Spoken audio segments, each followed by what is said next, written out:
오늘 말씀은 고린도전서 2장의 말씀을 보겠습니다. 고린도전서 2장 10절에서 14절까지의 말씀입니다.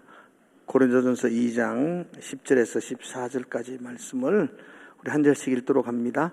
제가 10절 읽겠습니다. 오직 하나님이 성령으로 이것을 우리에게 보이셨으니 성령은 모든 것 곧 하나님의 깊은 것까지도 통달하시느니라. 사람의 일을 사람의 속에 있는 영 외에 누가 알리요? 이와 같이 하나님의 일도 하나님의 영 외에는 아무도 알지 못하느니라. 우리가 세상의 영을 받지 아니하고 오직 하나님으로부터 온 영을 받았으니 이는 우리로 하여금 하나님께서 우리에게 은혜로 주신 것들을 알게 하려 하심이라.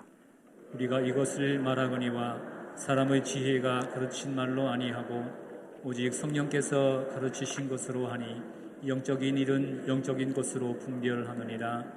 같이 읽읍시다. 육에 속한 사람은 하나님의 성령의 일들을 받지 아니하니 이는 그것들이 그에게는 어리석게 보이니 또 그는 그것들을 알 수도 없나니 이러한 일은 영적으로 분별되기 때문이라. 아멘. 옆에 분들에게 한번 인사합시다. 사랑합니다. 그렇게. 우리는 지난 3주 동안 예수님에 대하여 함께 살펴봤습니다. 특별히 예수님의 직분에 대한 이야기를 나누었어요. 하나님이 예수님에게 명령하신 사명, 하나님께 받은 사명이 직분이거든요. 이 직분을 우리가 잘 공부하는 것은 예수님이 이 땅에 우리를 위해서 무엇을 하셨는지를 배우는 시간이 되는 거예요. 예수님은 직분을 감당하셨으니까 예수님이 이 땅에서 나를 위하여 무엇을 하셨느냐가 그 직분에 담겨져 있어요. 그래서 3주 동안 우리는 예수님의 직분 3가지에 대해서 배웠습니다. 첫 번째로는 예수님은 선지자였었습니다. 그죠? 두 번째로는 예수님은 제사장이었었고요. 예수님은 마지막 3번째로는 우리를 위하여 왕의 직분을 감당하셨어요. 선지자의 직분을 감당하셨다는 말은 선지자는 하나님에게서 나와서 하나님을 등지고 백성들을 향하여 하나님의 말씀을 외치는 사람이 선지자죠. 그러므로 선지자는 그 입에 하나님의 말씀을 하나님이 담아 두셨어요. 선지자가 외치는 말씀은 곧 하나님의 말씀이셨어요. 그래서 예수님이 이 땅에 오셔서 백성들을 가르치셨죠. 하나님의 말씀을 가르치셨죠. 회개하라, 천국이 가까워왔다고 선포하시면서 마태복음 전역에 걸쳐서 하나님의 마음을 백성들에게 선포하셨죠. 우리를 위하여 선지자의 사명을 감당하신 거죠. 제사장은 백성들 편에 나와서 백성들을 등지고 백성들의 마음과 형편과 사정을 하나님께 간청하는 사람이 제사장이죠. 백성들의 대표가 되어서 하나님과 직면하는 사람이었어요. 예수님은 히브리서의 말씀처럼 대제사장이 되셨어요. 대제사장이 되셔서 백성들의 죄의 문제를 가슴에 안고 하나님과 직면합니다. 히브리서에서는 말하기를 양과 염소의 피로 하지 아니하고 자신의 피를 흘리셔서 그 자신의 십자가의 피로 우리의 죄의 문제를 해결해 주시죠. 그러므로 예수의 십자가로 말미암아 우리가 죄 용서함을 받고 하나님과 원수되었던 우리가 하나님과 화목하게 되었던 게 그게 예수님의 제사장적 사명을 이루셨기 때문이죠. 예수님으로 말미암아 우리가 구원 곧 죄사함을 얻게 된 것이죠. 그리고 예수님은 왕으로서 이 땅의 사역을 감당하셨죠. 죄와 사탄에 굴복하는 종이었던 우리를 그 죄의 종된 자리에서 우리를 구원하셔서 우리를 하나님의 자녀의 자리로 옮겨주셨죠. 그래서 우리로 하나님께 굴복하게 하시고 내가 뭐 굴복을 당한다는 게 굉장히 치욕적인 것처럼 느껴지지만 아니에요. 그건 하나님에게 굴복당한다는 말은 죄에게 굴복당했던 나의 비참한 삶이 종결되어지고 하나님의 자녀로 하나님 안에서 살아가는 성도가 되었다라는 선언이죠. 죄의 종의 자리에서 하나님의 자녀의 자리로 회복된 것, 그건 왕이신 주님, 만왕의 왕이신 그분이 우리를 위하여 베푸신 사역이었습니다. 지금도 우리를 지키시고 보호하시죠. 사탄은 호시탐탐 우리를 자신의 죄의 종된 자리로 끌고 가려고 혈안이 되어 있지만 만왕의 왕이신 그분이 그 어떠한 세력 앞에서도 막으시고 물리치시고 우리를 보호하신다. 오늘도 그 일을 지금 예수님은 우리를 위하여 행하셨다. 그렇게 말씀하고 있습니다. 자, 그게 지난주까지 3주 동안의 설교 요약이었습니다. 오늘부터는 한 3주 동안은 이제 우리 소요리 문답에 근거해서 성령에 대한 이야기를 하게 될 거예요. 그래서 오늘 제가 성령의 서론적인 이야기를 하게 될 것이고, 다음 주부터는 우리 부목사님들이 오셔서 성령에 대한 이야기들을 여러분들에게 자세하게 펼쳐지게 될 거예요. 성령은 우리가 너무 많이 오해를 하고 있어요. 성령이 우리를 위해서 뭘 하시나요? 성령이 어떤 일을 하시나요? 그렇게 물어보면 대부분 성령은 우리 병을 고치시고 방언하게 하시고 뭐 은사적인 이야기만 해요. 아니에요. 성령의 은사가 없는 건 아니지만 성령의 주된 사역은 은사의 역할이 아니에요. 성령의 사역은. 성령은 우리를 위해서 무엇을 하시는가?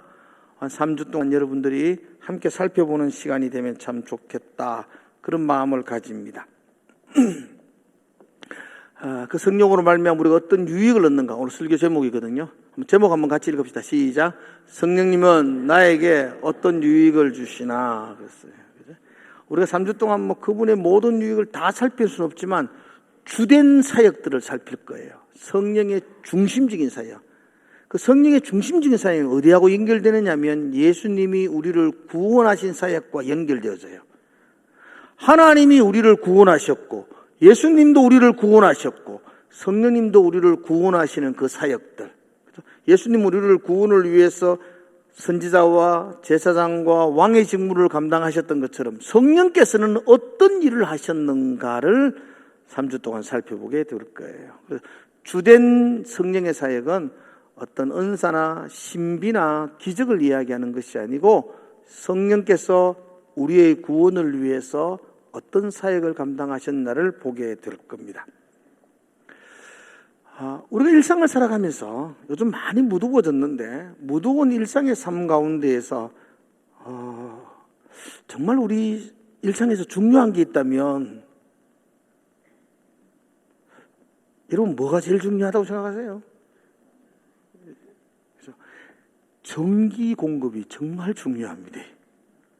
아이고 생각도 못했나요? 전기가 안 들어오면 어떻게 하겠어요 지금 그래도 여러분 그래도 여기 에어컨이 이래 되니까 선선하게 앉아있지. 전기가 안 됐으면 계속 붙여야 돼요. 붙여봐가지고 전기가 공급되니까 마이크가 이래 있어서 여러분 자세히 들리지요. 잘 들리지요? 전기가 없으면 좀 받아주세요. 이렇게 큰 소리 쳐야 된다고. 지금 뭐라 하는 게 아니고 전기가 없다면 내가 그렇게 해야 된다 이 말이에요. 내가 전기가 없다면 얼마나 불편하겠어요, 여러분들. 냉장고 어떻게 하겠어요? 청소기, TV, 전기가 없다면 우리 일상의 모든 것들이 중단되어지지 않을까. 그 수많은 값진 가전제품들이 전기가 없다면 아무 쓸모가 없지 않을까라는 생각을 하게 됩니다. 여러분 보세요. 우리는 하나님이 창조하신 최고의 피조물이에요. 여러분 하나님이 여러분들을 얼마나 신묘막적하게 창조하셨는지 설명할 수가 없을 정도로 오묘하게 창조하셨어요. 누가 창조하셨다고요? 하나님이 창조하셨어요. 성령은 하나님의 영이에요. 하나님이 창조하신 우리 작품 위에 성령의 영이 공급이 중단되어지면 우리는 전기가 끊긴 가전제품과 다를 바가 없어요. 너무나 신묘하고 너무나 존귀하게 창조되어진 우리가 하나님의 영이신 성령의 공급이 차단되어지면 무용지물을 떠나서 얼마나 악하고 얼마나 추악하게 쓰임받는, 사용되는지 몰라요. 사람이 만들어준 가전제품에 전기가 공급되어져야지 기능을 발휘하고 유익을 주는 것처럼 하나님이 창조하신 우리에게서 성령이 공급되어져야만이 우리가 하나님의 자녀다운 삶을 살아갈 수가 있습니다. 아멘이시죠? 성령이 공급되어질 때에 우리는 하나님의 말씀을 깨달을 수가 있어요. 성령이 공급되어질 때에 우리는 이게 하나님의 마음인지 사탄의 속삭임인지를 분별할 수가 있어요.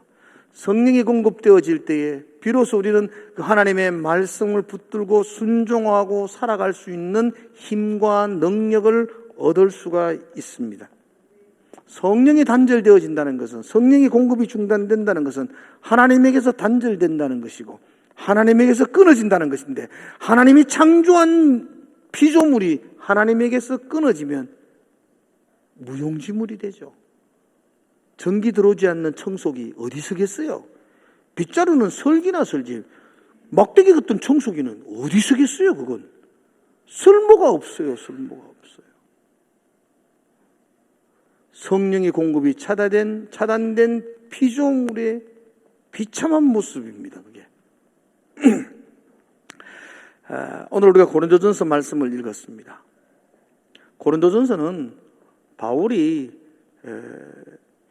고린도 그 교회를 향해 보낸 편지인데요. 바울은 고린도에 약 한 1년 6개월 정도 머물면서 복음을 전했습니다. 비교적 짧지 않는 기간이에요. 바울은 데살로니가에서는 3주 정도밖에 안 머물렀어요. 한 달도 채 머물지 못하고 교회를 세웠는 반면에 이 고린도에는 1년 6개월을 거기 머물면서 브리스길라와 아굴라와 함께 장막을 만드는 일을 하면서 아주 심혈을 기울여서 복음을 전했더랬어요. 당시 고린도 도시는 지금의 그리스의 아덴 다음으로 굉장히 큰 항구 도시입니다. 우리나라로 말하면 부산과 같은 도시예요. 바다를 인접하고 있는 무역을 주업으로 하는 아주 큰 그리스의 항구 도시입니다. 여러분, 바다 인근에 있는 항구 도시, 무역을 하는 항구 도시의 특징이 뭘까요? 장사꾼들이 왕래가 많죠. 돈의 거래가 많아요. 돈이 많은 것은요, 향락과 타락의 문화가, 그 반문화가 깊이 뿌리를 내리게 되어져요. 뱃사람들이 많으니까, 오랫동안 가족과 떨어져 있으니까 그런 회포를 그런 어두운 곳에서 풀고, 그래서 그곳이 방탕과 타락의 도시였어요. 그래서 고린도 도시 그러면 아주 음란한 도시였어요.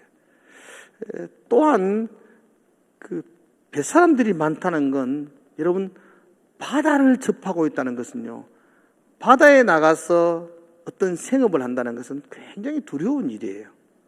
그래서 바닷가, 해안가에는요, 우상이 굉장히 많아요. 너무 두려우니까 대나무 꼬장대 하나 꼽아놓고 빌어야만이 좀 안심이 나거든요. 바다에 나가기 전에는 물 한 그릇 떠놓고도 비나이다 하고 바다에 나가면 좀 안심이 되는데, 바다가 워낙 무서운 곳이니까, 그래서 우상과 미신이 판을 쳐요. 고린도에는 그 아프로디테 신전이 있어요. 아프로디테 신을 섬겼는데, 그 신전에요, 당시 그 신전에는 여러분 1000명의 여사제가 있었다 그래요. 여러분, 그 1000명의 여사제는요, 종교를 빙자한 매춘을 해요.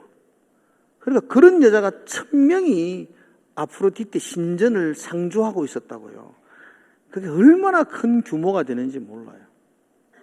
음란과 우상과 향락과 타락의 반문화가 가득한 곳, 그곳이 바로 고린도 도시였어요.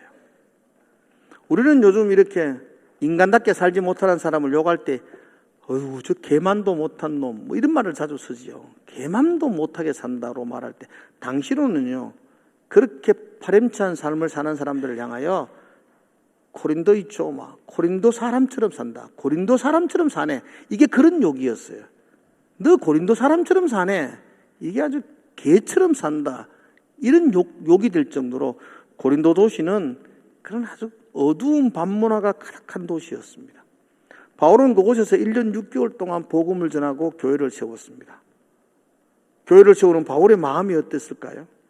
어두운 이 땅 가운데 교회가 한 줄기 빛이 되는 등대의 역할을 감당하기를 원하는 것 바울의 마음이었어요. 타락과 방탕이 가득한 이 땅에 교회가 거룩이 뭔지를 보여주는 아름다운 공동체가 되기를 원하는 것, 그게 바울의 소망이었습니다. 그런 소망을 가지고 온 힘을 다하여 고린도 교회를 세웠더랬어요. 그리고 바울은 지금 에베소에 와 있어요. 그리고 그 에베소에서 고린도 교회에 대한 이야기를 들어요. 소식을 접하게 들어요. 바울의 소망은 그 부당한 그 땅 위에 하나님의 거룩함들이 흘러내리기를 원하는데 들려오는 소식은 참담했어요. 여러분이 고린도전서를 읽잖아요. 고린도 교회가 어땠나요? 자, 아시는 분. 고린도 교회 어땠을까요? 비난과 시기가 가득해서 파당이 일어났죠. 나는 바울파다, 아볼로파다. 나는 개바파다. 아니, 난 그리스도파다. 교회가 4분 5열 찢어지는, 교인들이 모여 앉으면 매일 쑥덕거려. 저 사람 어떠니, 이 사람 어떠니. 매일 여기 모이면 저 사람 욕하고 저기 모이면 이 사람 욕하고. 아유, 그런 교회는 소망 없어요. 그런 사람은 믿음도 아니에요. 그냥 저한테 와가도 계속 누구 집사 욕하는 사람이 있어. 목사님도 알지요. 그 사람은 욕하지. 참, 내가 막 성격이 그래가 확 머럭하는 그런 성격 온유한 사람이라서 말은 못하고. 그게 얼마나 부끄러운 일인지 몰라요. 고린도 교회가 그랬다고요. 모여 앉으면 비난하고, 모여 앉으면 험담하고. 그래서 그 크지 않는 교회가 바울파, 아볼로파, 개바파, 그리스도파 이렇게 막 사분으로 나누어져 있는 교회였어요. 좀 전에 말했죠. 고린도 도시는 음란과 향락과 타락이 판을 치는 도시였어요. 그런데 바울이요, 가슴을 치며 고린도 성도들에게 외치는 말 중에 하나가 너희 가운데에 세상 사람들이 찾아볼 수 없는 음란이 있다. 그렇게 말했어요.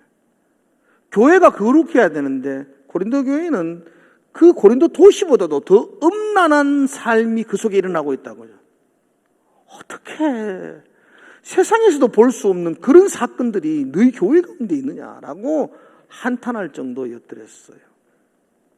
그래서 바울은 에베소에서 이 편지를 적는 거예요. 그 무너져가는 교회를 향하여 피를 토하는 심정으로 바울이 편지를 적은 것이 고린도전서예요. 바울이 뭐라고 제일 먼저 외치느냐 하면 오늘 본문에 읽었던 가장 중요한 외침 중에 하나가 바울이 성령을 외쳐요. 성령. 바울이 성령을 말하는 가장 근본적인 이유가 있어요. 너희들이 세상보다 더 악하고 세상보다 더 더럽고 세상에서 볼 수 없는 그런 파당과 음란과 분쟁이 일어나는 이유가 있다. 그건 너희들이 성령의 공급을 받지 못하기 때문이다. 바울의 진단이에요. 여러분, 아무리 뛰어난 가전제품이 있어도 전기가 끊어지면 무용지물이 되는 것처럼 내가 너희를 향하여 피를 토하며 가르쳤지만 너희가 지금 성령의 공급이 중단되고 나니까 너희가 육신의 일만 드러내고 사는구나. 성령을 모르니까 성령의 공급을 받지 못하니까 육신의 일, 그 타락과 음란한 모습들만 너희 가운데 보이는구나 라고 한탄하고 있는 거예요.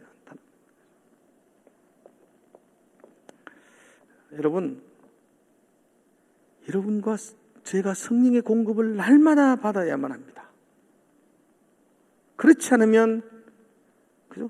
전기 들어오지 않는 가전제품처럼 성령의 공급이 중단된다는 것은 하나님과 단절된다는 것이고 하나님과 관계가 끊어진다는 것이고 그러면 아무 쓸모없는 존재가 됩니다. 매일매일 빨리 성령의 공급을 받아야 돼요. 오늘 10절의 말씀 한번 봅시다. 10절. 오늘 10절 말씀 이렇게 시작하거든요. 10절. 같이 읽어볼까요? 시작. 오직 하나님이 성령으로 이것을 우리에게 보이셨으니 성령은 모든 것 곧 하나님의 깊은 것까지도 통달하시니. 성령이 아니고서는 하나님의 깊은 곳을 깨닫지 못한다. 통달한다는 것은 안다, 살핀다, 조사한다 이런 뜻이거든요. 여러분, 성령이 아니고서는 하나님의 깊은 마음을 깨달을 수가 없어요. 알 수가 없어요. 그러니까 하나님과 상관없는 삶을 살아가요. 그걸 육에 속한 삶이라 그래요. 바울은 고린도 교인들을 진단하면서 너희 가운데 이런 파당과 분쟁, 음란과 싸움, 은사에 대한 다툼이 일어나는 이유는 성령의 공급이 중단되었기 때문이다. 그래서 육신의 일만, 세상적인 냄새만 너희 가운데 드러나고 있다라고 탄식하는 겁니다. 오늘 예배하러 왔다고, 교회에 이게 앉아있다고 여러분이 성령의 공급이 지금 되고 있다고 그렇게 착각하지 마세요.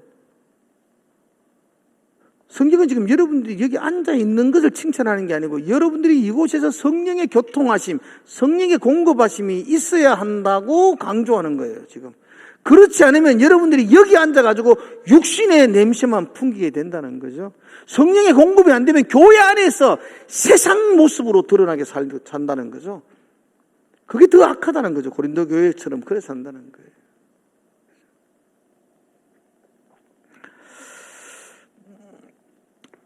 성령의 공급이 중단된다는 것은 전기가 끊어진 가전제품과 같습니다. 그래서 사랑하는 성도 여러분들, 오늘 성령의 공급하심이 여러분들에게 있기를 주의 이름으로 축원합니다. 그렇죠? 10년 전에 내가 막 주님을 만나고 이렇게 뜨겁게 찬송하고 예배했다느니 좀 그따구 이야기하지 마세요. 10년 전에는 전기 들어왔는데 오늘 안 들어온다라. 이 말이 무슨 말이에요? 그냥 오늘 쓸모없다 된다는 거죠. 우리의 신앙이 어떻게 맨날 옛날이요. 누가 불렀노? 그 이야기 모르다. 뭐 그것만 자꾸 이야기하고 있어요. 처녀 때에 그 이야기. 처녀 때 믿음 안 좋은 사람 어디 있노? 다 좋아요. 둘 놓고 농사 잘 해보고 사업도 안 망해보고 그때 믿음이 드러나는 거지. 처녀 때 믿음만 계속 이야기하고 언제적 이야기인데요, 그게.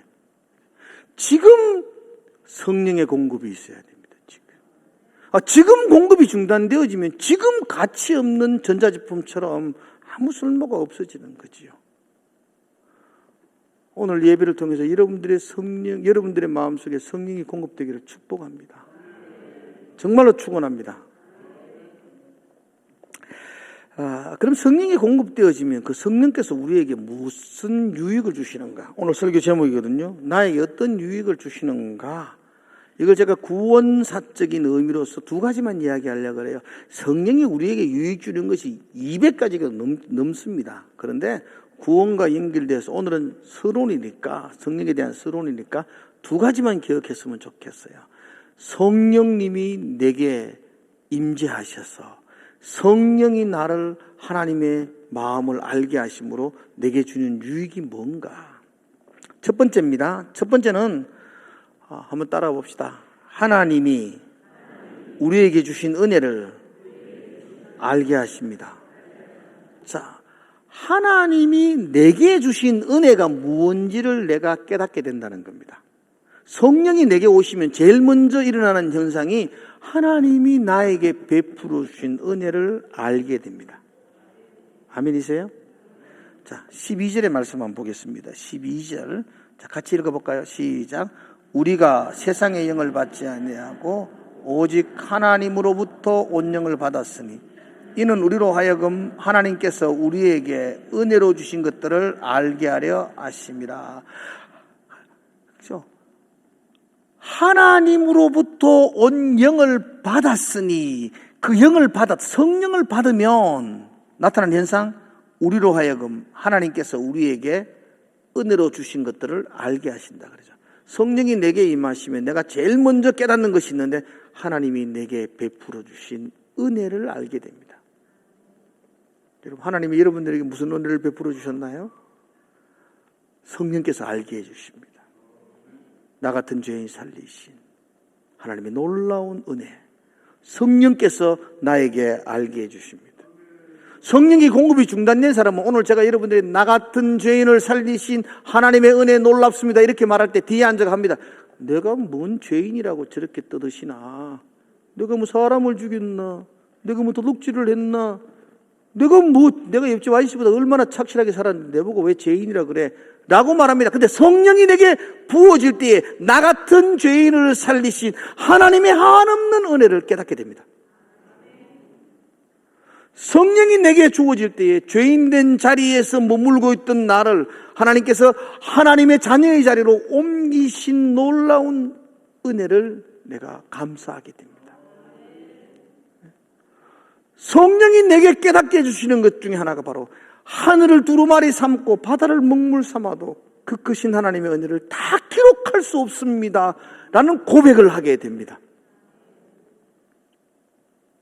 성령께서 나를 하나님이 내게 주신 은혜를 깨닫게 해주십니다. 지금도 그분은 나를 인도하시고 보호하시고 지금도 그분은 나를 지키시고 붙들어 주시고 사탄이 나를 빼앗아가지 못하도록 지금도 막으시고 승리하게 해주신다는 것을 깨닫게 됩니다. 성령이 내게 임하실 때에 하나님이 나에게 부어주신 한없는 은혜를 내가 알게 된다는 것입니다. 여러분 하나님의 은혜를 아십니까? 성령께서 알게 해주시는 겁니다. 그렇다면 그 하나님의 은혜, 성령을 통해서 그 하나님의 은혜를 깨달은 성도들은 어떤 반응이 나타날까요? 자, 여러분 하나님의 은혜를 깨달았다. 내가 은혜 받은 자라는 걸 깨닫고 나면 여러분들은 어떤 반응을 하게 될까요? 그죠? 한없는 은혜를 받았습니다. 그 다음에 여러분이 나타나는 반응은 뭘까요? 감사하는 겁니다. 은혜를 아는 자만이 감사합니다, 여러분들. 은혜를 모르면 불평하고 비난합니다. 고린도 교회가 왜 비난과 불평과 파당이 생겼습니까? 하나님이 내게 부어주신 은혜를 묵상하지 못했기 때문입니다. 은혜를 알면 감사합니다. 감사를 알면 기뻐합니다. 요즘 어떠세요? 감사가 좀 넘치나요? 얼굴을 보면 압니다. 저는 여러분 얼굴 다 보고 있습니다. 감사가 넘치는 얼굴인지 허파가 디비지는 얼굴인지 보시면 합니다. 그리스도인들은 어떤 형편과 어떤 상황에 있다 할지라도 하나님이 내게 베푸신 은혜가 하늘보다 크기 때문에 감사가 넘칩니다. 옆에 분들에게 한번 인사합시다. 얼굴 보고 감사한 얼굴로 하면서 감사합니다. 감사합니다. 뭐 거창한 일이 일어나야 감사한 것 아닙니다, 여러분들. 어떤 놀라운 신비로운 일이 내게 일어나가 감사하는 것 아니죠. 오늘 숨을 쉬는 것 감사. 숨 다 쉬잖아요. 오늘 숨을 쉬는 것 감사. 은혜를 한 사람들의 고백의 찬송입니다. 여러분, 성령께서 나에게 주시는 유익이 무엇입니까? 첫 번째로 하나님이 내게 주신 은혜를 내가 알게 해 주십니다. 두 번째 성령께서 내게 주신 은혜는 분별하게 해 주십니다. 무엇이 하나님의 일인지, 무엇이 육신의 일인지, 무엇이 영적인 일인지를 분별하게 해 주십니다. 13절의 말씀 한번 볼까요? 13절. 바울이 말합니다. 같이 읽읍시다. 시작. 우리가 이것을 말하거니와 사람의 지혜가 가르친 말로 아니하고 오직 성령께서 가르치신 것으로 하리.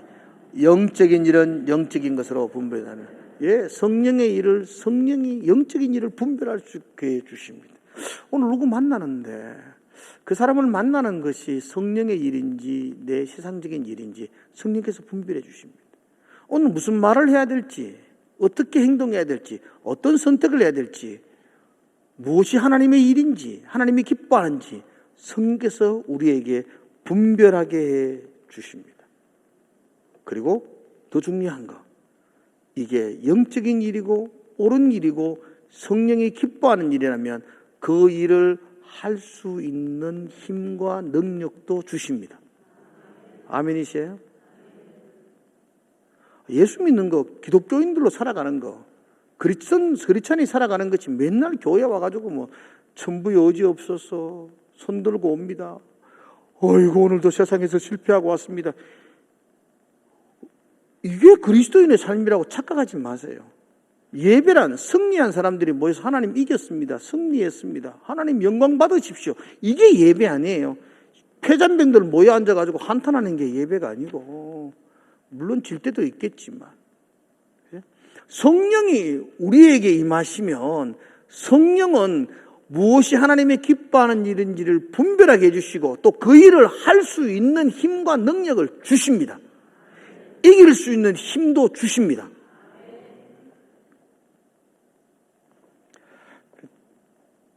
제가 이렇게 목회를 하면서 제 스스로나 성도들에게 있어서 제일 답답할 때가, 성도들이 저한테 와서 아이고 목사님 성경은 이렇게 말하지만 직장생활 해보이소. 이 성경대로 살 수 있는가? 사업하면요, 이 말씀대로 못 삽니다. 말은 이렇지만 못 삽니다. 적당히 살아야 되지. 적당히 살 바에는 왜 사는 거 죽어쁘지?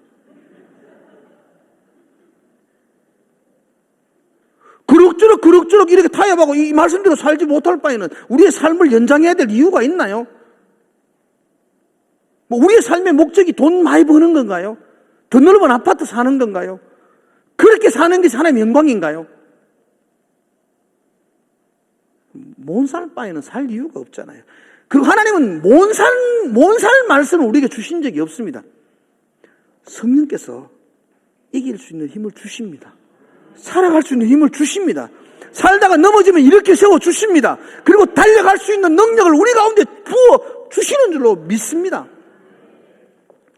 살 수 있습니다. 말씀대로 살 수 있습니다. 살아야만 합니다. 그래 세상의 빛과 소금이 되는 건 아니겠습니까? 매일 육신이 연약해서 못 산다 이야기만 계속하는 게 그게 무슨 그리스도인의 모습일까요? 성령은 무슨 일을 하시는가? 성령은 우리 가운데 오셔서 하나님이 내게 베풀어 주신 그 은혜를 알게 해주세요. 그거 알면 너무 감사해요. 너무 기뻐요. 그리고 성령께서는 그 기쁨을 가지고 무엇이 옳은 일인지 무엇이 영적인 일인지를 깨닫게 해주세요. 그 기쁨을 가지고 깨닫고 나면요, 살아갈 수 있는 힘을 주신다니까요. 이길 수 있는 힘을 주신다니까요. 사탄의 권세를 능히 정복할 수 있는 힘을 주신다니까요.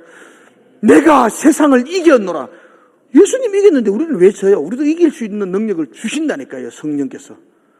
그렇게 이겨야만이 행복하지. 졌는데 무슨 기쁨이 있나요? 이 세상에서. 이긴 자만이 행복과 기쁨을 누립니다. 오늘 소유로 문답 29번 문제 잠깐 한번 봅시다. 29번 한번 볼까요? 제가 문제 읽을게요. 여러분들이 답을 한번 해보세요. 오늘 설교 이제 끝났는데 소유로 문답 문제만 읽어보면 이 답이 똑같아요. 자, 제가 문제 읽을게요. 시작. 우리는 그리스도께서 이루신 구속에 어떻게 참여할 수 있습니까? 시작. 성령님이 그리스도가 이루신 구속을 우리에게 효과적으로 적용해 주십시오. 소유로 문답 29번째 문제는 뭐냐면 그리스도가 우리의 구원을 이루셨잖아요. 예수님이 십자가를 지시고 선지자로서 제사장으로서 왕으로서 우리의 구원을 완성하셨거든요. 아멘이시죠? 그건 아시죠? 근데 구원을 완성하셨는데 그 구원에 우리가 어떻게 참여할 수 있느냐는 겁니다. 그 구원이 어떻게 나의 구원이 될 수 있느냐는 것입니다. 그럴 때에 답은 뭐라고 말하냐면 답 한번 읽어볼까요? 시작. 우리가 그리스도가 이루신 구속을 우리에게 효과적으로 적용해. 어떻게 참여할 수 있지? 이렇게 말하니까 소위로 본다면 이렇게 성경은 이렇게 말해요. 성령님이 효과적으로 참여할 수 있도록 해주신다. 예수님이 완성하신 이루신 구원을 우리가 어떻게 참여할 수 있나? 성령께서 해주신다는 거예요. 저는 영화 안 봤는데 마동석 씨가 만든 범죄 영화 범죄도시가 이게 마동석이라는 사람이 범죄도시 영화를 만들었어요. 우리는 어떻게 볼 수 있나요? 그가 만들었는데 어떻게 볼 수 있어요? 표 사면 되지. 가면 되지.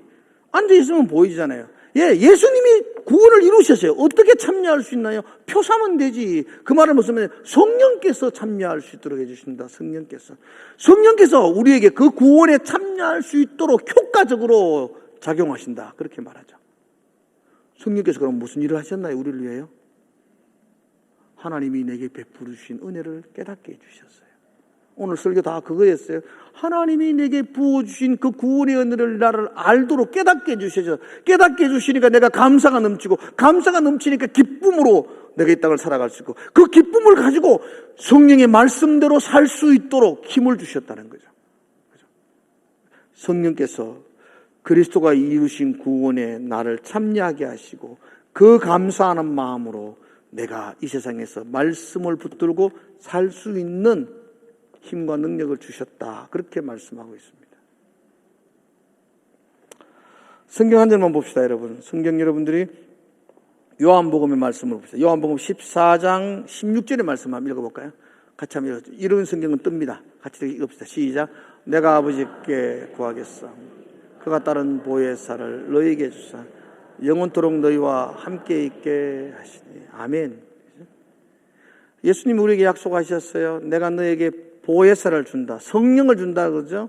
그 성령을 보혜사라고 표현했습니다. 보혜사, 파라크레토스라는 단어인데요.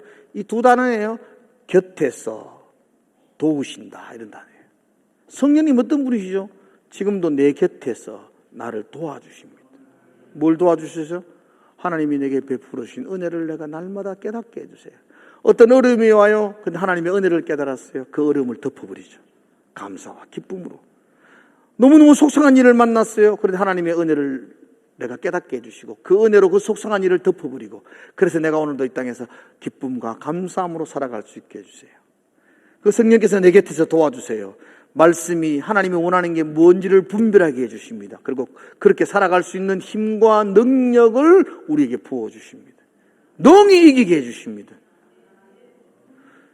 지고 패잔명처럼 사는 것이 그게 정당한 신앙생활이 아니고 승리하는 개선장군처럼 찬양하며 할렐루야 외치는 게 우리의 삶입니다.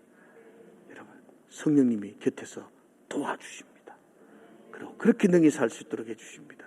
그래서 나의 하루하루의 삶은 감사가 넘치는 삶입니다. 한 주간 동안 성령님으로 인하여 성령님의 도움을 받고 그렇게 승리하시기를 주의 이름으로 축복을 드립니다. 기도합시다. 나를 도우시는 아버지 하나님, 내 곁에서 나를 도와주시는 성령님, 예수님이 이루신 그 구원에 내가 기쁨으로 참여할 수 있도록 함께 할 수 있도록 인도하시는 성령님, 한 주간 동안 이 성령님 붙들고 감사와 찬송이 넘치는 우리의 삶이 되게 하여 주시옵소서. 예수님 이름으로 기도드리옵나이다.